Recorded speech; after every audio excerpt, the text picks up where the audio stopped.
알아두면 유용한 경제정보, 훈훈한 경제에서 알려드립니다. 오늘도 쿠키뉴스의 송금종 기자 나와 있습니다. 안녕하세요. 네, 안녕하세요. 쿠키뉴스 송금종입니다. 네, 오늘은 어떤 주제 준비되어 있습니까? 네, 오늘은 자동차 보험 사기 내용을 준비해봤는데요. 보험 사기 적발 인원은 줄어들고 있는데 적발 금액은 매년 증가 추세를 보이고 있습니다. 지난 2017년 사기 적발 금액의 43.9%가 자동차 보험이었고 유형으로 보면 허위 및 과다 사고가 70%대로 가장 많았는데요. 또 자해, 가해자와 피해자가 공모한 고의 사고, 또 피해 정도를 과장한 사기도 계속해서 이어지고 있습니다. 그래서 오늘은 어떤 유형의 사기가 이어지고 있는지 또 해결할 방법은 무엇이 있는지 또 살펴보도록 하겠습니다. 네. 자, 최근에 자동차 보험 사기 수법이 점차 대담해지고 그리고 그 금액 규모도 점점 커지고 있다고 합니다. 오늘 관련해서 좀 자세히 살펴보고 가도록 하겠습니다. 지금 보험 사기 적발 금액이 해마다 최고 기록을 갈아치우고 있다고 하는데 이게 어느 정도입니까? 네, 금융감독원이 제시한 자료에 따르면요. 보험 사기 적발 금액은 2015년 6,549억 원, 2016년 7,185억 원, 2017년 7,302억 원에 이어서 지난해에는 7,982억 원으로 매년 수백억 원씩 늘어나고 있습니다. 적발되지 않은 사례까지 포함하면 보험 사기 규모는 수조 원에 달한다는 것이 업계의 통설입니다. 네. 지금 보험 사기의 유형도 점차 진화하고 있다고 하던데요. 네, 그렇습니다. 자동차 사이드미러 손목 치기 같은 고의 사고나 운전자 차량 바꿔치기는 고전적인 수법이고요. 보험을 잘하는 브로커가 병원, 의원, 환자와 조직적으로 공모하거나 가해자와 피해자가 담합하는 등으로 진화되고 있습니다. 또 실손보험이 보편화되면서 허위, 과다 진료에 의한 보험 사기도 급증하고 있는 것으로 알려져 있습니다. 네, 특히나 사무장병원이 등장하면서 이 병원 보험 사기의 온상으로 좀 불렸었는데요. 실제로 병원에서 보험 사기가 많이 벌어지고 있다고 해요. 어떻습니까? 네, 과거 보험 사기가 교통사고 후 정형외과에서 입원 기간을 늘리던 수준을 그쳤다면 이제는 비급여 부분 과잉 진료와 실제 진료와 다른 내용의 진단서 발급을 통한 보험금 편취 등 실손보험에 대한 허위 청구 수법으로 진화하고 있습니다. 이 때문에 보험 사기가 발생하는 병원도 정형외과는 물론 안과나 성형외과, 이비인후과, 피부과 등 종류도 가지각색이었습니다. 네, 뭐 물론 절대로 해서는 안 되는 일이긴 하지만 이런 보험 사기가 보험 가입자의 어떤 도덕적 해이를 또 교묘히 자극을 하는 것으로 알려져 있습니다. 아예 치료는 받지 않고 이게 보험금을 청구하는 사기 형태도 물론 있고요. 그리고 너무 과하거나 무의미한 치료를 받아서 또 이게 보험금을 청구하는 그런 사례도 좀 많이 발생하고 있잖아요.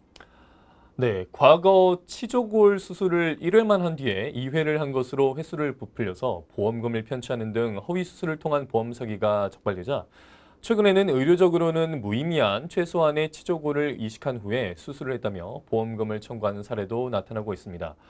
그래서 올해 초에는 허위 및 과다 진단서를 발급받아서 보험금 약 57억 원을 받아낸 보험 사기 혐의자 18명이 적발되기도 했습니다. 네, 뭐 사무장병원을 비롯해서 뭐 요양병원 또 한방병원 같은 병의원 관련된 보험 사기가 매우 심각한 상황인데요. 또 말이 많이 나오는 게 일명 나일론 환자라고 불리는 그런 분들입니다. 치료가 필요할 정도로 다치지도 않았는데도 불구하고 이게 입원을 하거나 치료를 받아서 보험금을 노리는 경우도 여전히 많죠. 네, 사고 후에 실제 몸에 이상이 있어 진료가 필요한 환자도 있지만 다치지 않았는데도 보험금을 타내려는 나이롱 환자들도 적지 않죠. 한 가지 예를 들어보면요. 보험업계에서는 자동차 사고 중 범퍼 긁힘이나 찍힘 이하의 차량 손상이 유발되는 사고를 초경미 사고라고 부르는데요.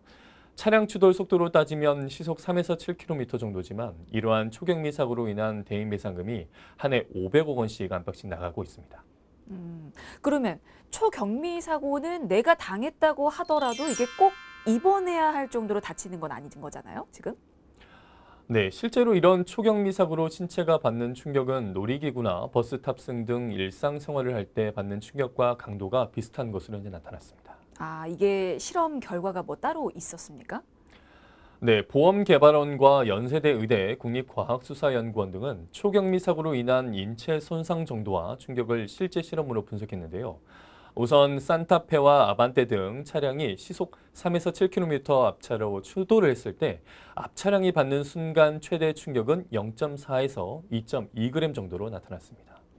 수치화하니까 뭔가 확 와닿지는 않는데요. 지금 얘기한 그거는 어느 정도의 충격이라고 좀 생각을 하면 될까요?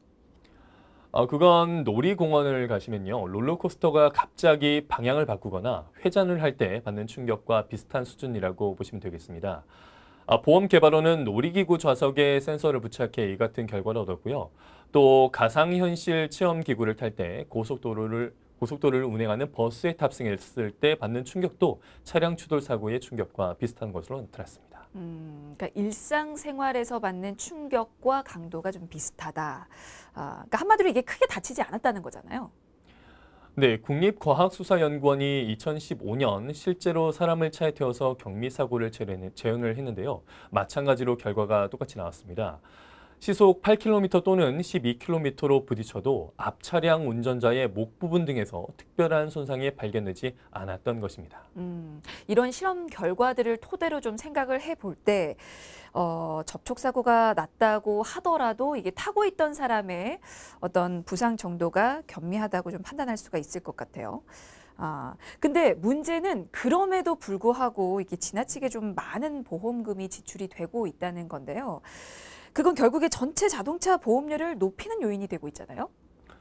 네, 초경미 사고로 인한 보험금 누수는 결국 보험 사기에 해당할 수밖에 없죠. 그래서 보험업계에서는 실험 결과를 토대로 차량 사고의 대인 배상액 지급 기준을 마련하는 작업을 현재 시작할 예정인 것으로 알려져 있습니다. 네, 초경미 사고로 인한 보험금 누수는 큰 의미로 볼 때 보험 사기에 해당될 수 있다는 점 다시 한번 좀 강조해서 말씀을 드리고 싶고요. 자, 그리고 최근 들어서 보험 사기가 갈수록 지능화되고 그리고 보험료 인상을 부추기고 있다고 하는데 이 부분 좀 자세히 살펴볼까요? 네, 금융감독원에 따르면요. 지난해 보험 사기 적발 금액은 역대 최고 수준인 7,982억 원으로 전년 대비 680억 원, 9.3%나 늘어난 것으로 현재 집계됐습니다. 네, 자, 그 중에서도 특히 크게 늘어난 부분이 있다고요. 네, 특히 요즘은 차량 공유 서비스와 배달 서비스가 활성화되면서 이를 이용한 신종 보험 사기가 증가하고 있습니다. 예를 들어보면요. 학교 선후배 관계인 77명이 렌터카 및 단기 차량 공유 서비스를 이용해서 차로를 변경하고 승용차와 고의 충돌하는 수법으로 110차례에 걸쳐서 보험금 8억 원을 타낸 사건이 있었습니다. 차량 공유 서비스를 이용하면 가격이 저렴하고 손쉽게 차를 빌릴 수 있는 데다가 사고가 나더라도 보험료 할증 부담이 업체에 전가되는 허점이 있다는 것을 악용한 것입니다. 네, 차량 공유 서비스 그리고 배달 서비스 요즘에 많이들 이용하고 있는데요. 자, 이로 인해서 또 신종 보험 사기가 증가하고 있군요. 최근에 또 다른 사건이 더 있었어요. 네, 이번 사건은 이륜차는 만 16세부터 면허 취득이 가능하다 보니 용돈이 급한 10대 배달원까지 이번 사기에 뛰어든 것입니다. 미성년자까지 보험 사기에 가담을 하고 있군요. 그리고 또 다른 사기 유형도 있다고요. 네, 음주 및 무면허 운전으로 사고를 낸 뒤에 보험금을 타낸 이들이 무더기로 검거된 적도 있습니다. 경찰에 따르면요, 입건된 30대 남성은 혈중 알코올 농도가 0.107%로 술에 취한 상태로 운전을 하다가 시설물을 충돌하는 사고를 냈는데요. 이후에 그는 음주운전 중 사고임을 숨기고 단순 사고로 보험 접수를 해서 차량 수리비만 970만 원 이상을 편취한 것으로 나타났습니다. 이게 음주나 무면허 운전 중에 교통사고를 낸 뒤에 단순 교통사고로 가장해서 보험금을 타낸 것도 이것도 지금 보험 사기에 해당이 되는 거죠? 네, 음주나 무면허 운전 중에 교통사고 발생 시에는 자동차 보험으로 자차 수리가 되지 않고요. 면책금을 100만 원에서 300만 원을 내야 한다는 사실을 알고서 음주 및 무면허 사고 사실을 숨긴 채 단순 교통사고로 위장하거나 취소된 면허 번호를 보상 담당자에게 알려준 것으로 드러났습니다. 이게 취소된 면허 번호를 알려줬는데 어떻게 처리가 된 겁니까? 네, 보험회사는 운전자가 취소된 면허 번호를 알려주더라도 개인정보 조회 동의를 거부하면 무면허 여부를 확인하지 못한다는 사실을 악용한 건데요. 또 음주운전 사고의 경우 1일 이상 시일이 지난 뒤에 보험 접수를 해서 보험사가 운전자의 진술에 의존해 음주 사실을 확인할 수 없도록 유도한 것입니다. 네, 물론 보험 사기가 절대 해서는 안 되는 행동인데 이게 요즘에 그런 식의 어떤 음주 또 무면허 사기가 계속해서 증가하고 있다는 게 좀 문제인 것 같아요. 네, 최근 3년간 전체 보험 사기 유형별 적발 금액 중에 매년 10% 이상을 이렇게 차지하고 있는데요. 얼마 전 제2의 윤창호법으로 불리는 개정 도로교통법이 시행되면서 음주운전 적발 기준이 강화된 만큼 음주운전인 경우 보험 처리를 받는데 제약을 받아서 보험 사기 범행에 연루될 수 있다는 점을 꼭 기억해 두시는 게 좋겠습니다. 네. 수법이 점점 교묘해지는 이 보험 사기 때문에 사실 보험업계가 또 골머리를 상당히 앓고 있을 것 같은데요. 보험 사기 근절을 위해서는 뭔가 확실한 어떤 제도적 뒷받침이 필요해 보이는데 어떻습니까? 한층 정교해진 보험 사기 적발을 위해서 빅데이터 활용 등 정보 공유가 필요하지만 그러나 현재 제도적인 뒷받침은 되지 않고 있는 실정입니다. 보험 사기 적발을 위해서는 민영보험과 공보험, 보험사 간 정보 공유가 현재 필요한데요. 현재 보험 사기 적발에서 가장 큰 애로사항은 개인정보보호법 때문에 보험 사기 관련 정보 공유가 어렵다는 데 있습니다. 개인정보 보호 때문에 또 정보를 공유하는 그 자체가 또 차단이 되고 있군요. 그리고 또 다른 문제가 되는 부분이 있다고 들었는데요. 어떤 겁니까? 네, 제보 포상금 강화 등 보험 사기 내부 고발을 유도하는 방안도 아직은 미흡한데요. 금융감독원은 보험 사기 방지센터를 통해 보험 사기 신고자 포상 제도를 운영하고 있습니다. 문제는 병원 의원 과잉 그리고 과다 진료 후에 환자에게 보험금을 편취하는 사례는 전문 의료 분야로 혐의 입증이 쉽지 않다는 데 있습니다. 네. 뭐 이렇게 포상금을 늘리는 방안도 물론 검토할 필요가 있지만 거기에 이 보험 사기에 대한 처벌 자체를 강화하는 것도 필요하지 않을까 뭐 그런 생각도 좀 드는데요. 사실 솜방망이 처벌이라는 인식이 좀 강하잖아요. 네, 그래서 실제로 보험 사기는 저위험 고성과 범죄라는 인식이 많죠. 적발될 확률도 낮지만 적발되더라도 보험사와 합의해버리면 처벌이 약해지는 규정을 악용하기 때문인데요. 이렇다 보니 보험 설계사나 보험사 직원 등 전문가들이 대거 보험 사기에 연루되면서 보험 사기가 갈수록 대형화, 조직화, 지능화되고 있는 상황이죠. 지난해만 봐도 보험 사기로 적발된 전문가들이 3,075명인 것으로 나타났습니다. 네. 사실 보험 사기가 이게 전문 지식이 필요한 지능 범죄로 알려져 있죠. 그래서 뭐 의료인이나 보험 설계사 같은 전문가들이 좀 연루되기가 쉬운데요. 이제 그런 경우에는 가중 처벌을 한다는 그런 식의 어떤 법 개정이 좀 필요하지 않나 뭐 그런 생각이 좀 들었습니다. 그리고 법 얘기가 나온 김에 법 관련해서 한 가지 좀 더 살펴볼까요? 지금 교통사고 시 억울할 수 있는 손해배상 부분과 관련된 개정안이 발의가 됐다고요?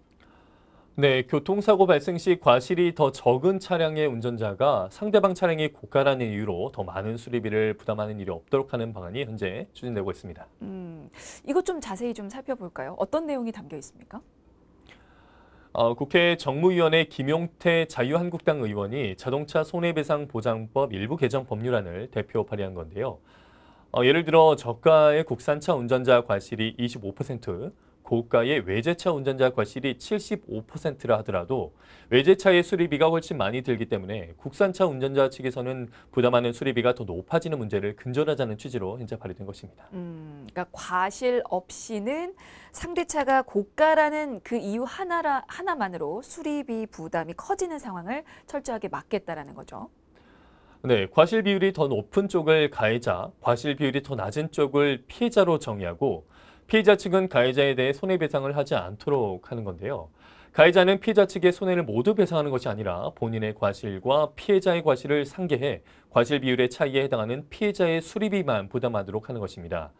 만약 사고 양측의 과실이 각각 50%로 동일할 경우에는 각자의 손해액은 본인이 부담하게 됩니다. 그러면 이 해당 개정안으로는 어떤 효과를 좀 기대할 수 있을까요?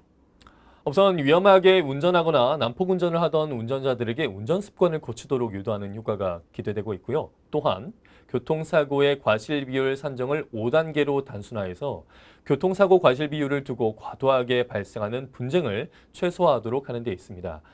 현행 과실 비율은 1% 단위로 가해자, 피해자의 과실을 선정함에 따라서 구체적인 과실 비율 수치를 두고 분쟁이 지나치게 많이 발생하고 있다는 지적이 있었기 때문입니다. 네, 뭐 개정안 효과가 기대하는 대로만 나왔으면 하는 그런 바람이 드네요. 알겠습니다. 자, 오늘 훈훈한 경제는 여기까지고요. 지금까지 쿠키뉴스 송금종 기자였습니다. 고맙습니다. 고맙습니다.